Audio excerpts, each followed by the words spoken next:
This is TradeFlow News, bringing you relevant news and insights from around the world.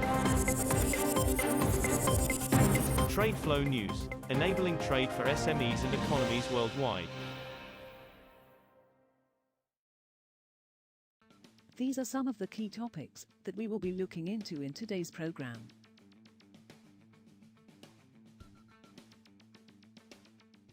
First, let's take a look at the overnight headlines which are impacting the commodity markets. U.S. merchant oil refiners like Monroe Energy and PBF Energy Inc. are playing chicken with the White House, taking moves in the biofuels credit market that could force them to close plants and fire union workers unless the Biden administration bails them out by changing the rules on blending biofuels in gasoline. Merchant refiners have long tried to dismantle a U.S. law requiring them to blend biofuels like ethanol into their fuel or buy credits from competitors who do. But until very recently, they largely continued to participate in the multi-billion-dollar credit market by buying credits to offset their production, a Reuters analysis of earnings releases shows.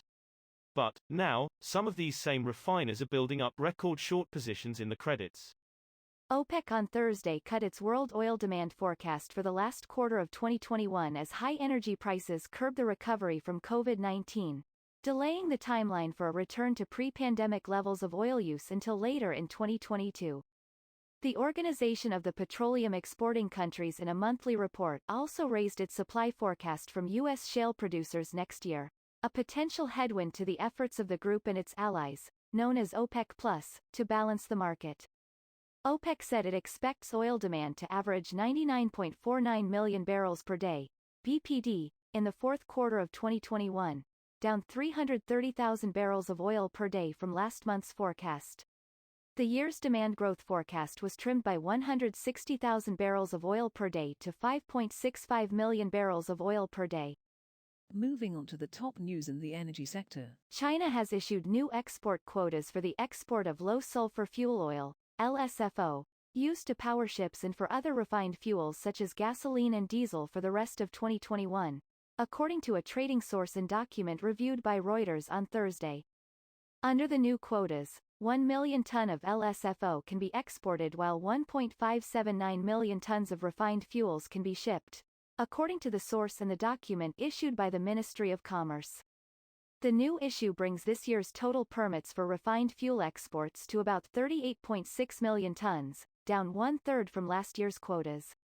India's Petroleum Ministry has asked state-run Explorer Oil and Natural Gas Corp, ONGC, to consider selling a 60% stake in its two major oil and gas fields to private companies to boost output, a government source said on Thursday. India, the world's third biggest oil consumer and importer, wants to quickly monetize its oil and gas reserves and has been asking ONGC for years to raise production. The country's dependence on foreign oil has gradually risen to more than 80% as its local oil and gas output has been stagnating for years amid rising local refining capacity. Next, we have the top news in metal markets. Prices for steel products and steelmaking ingredients on China's commodity futures bourses surged on Thursday, following reports that China Evergrande Group had made coupon payments to bondholders, averting a destabilizing default. Traders' concerns over China's debt-laden property sector had recently weighed on prices of steel and iron ore, which were already under pressure due to weak domestic demand for the materials. Several bondholders of Evergrande have received coupon payments from the indebted property developer, a source with knowledge of the matter said on Thursday. Gold prices neared the 5-month high they touched in the previous session after data showing U.S. consumer prices surged last month prompted a rush into the precious metal seen as a hedge against inflation. Spot gold rose 0.6% to $1,861.46 per ounce by 15:48 GMT. U.S. gold futures for December delivery rose 0.83% to $1,863.60 per ounce. The market is spooked with yesterday's CPI data coming in as high as it was. Traders are looking at gold as being a safety asset, as a hedge against this inflation risk, said Bob Haberkern, senior market strategist at RJO Futures. We will now look at the top news in the agricultural sector. India's plans to blend 20% ethanol with petrol from April 2023 will help cut sugar export subsidies, Oil Secretary Tarun Kapoor told reporters on Thursday. India on Wednesday approved a proposal to achieve 20% ethanol blending with gasoline by 2025, 5 years ahead of its previous target.